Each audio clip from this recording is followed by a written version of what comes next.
সুপ্রিয় বন্ধুরা, আমি আছি চট্টগ্রামে লালদিঘির পাড়ে। লালদিঘির পাড় একটি ঐতিহাসিক স্থান।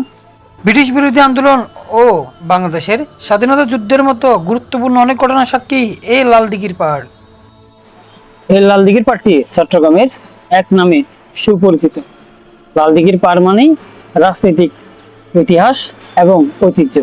এই লালদিঘির পাড়ে হয় বৈশাখ মাসে জব্বরের বলি খেলা। এটি একটি ঐতিহ্যবাহী বলি খেলা।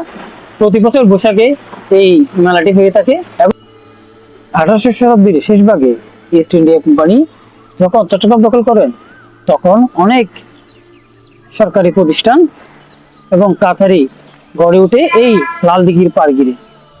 1761 সালে ইস্ট ইন্ডিয়া কোম্পানি চট্টগ্রামের শাসনভার নেওয়ার পর এখানে একটি জমি সংক্রান্ত তহসিল অফিস স্থাপন করে, যার রং ছিল লাল। এছাড়াও পাশের একটি লাল রঙের জেলখানা ছিল, ফলে এলাকাটি লালদিঘি নামে পরিচিতি পায়। লালগড়ের কাছেই অবস্থিত একটি পুকুরকে ব্রিটিশ শাসনের প্রথম দিক থেকে পরিবর্তন করে দিঘিতে রূপান্তর করা হয়। তখন থেকে দিঘিটি লাল দিঘি নামে পরিচিতি লাভ করে।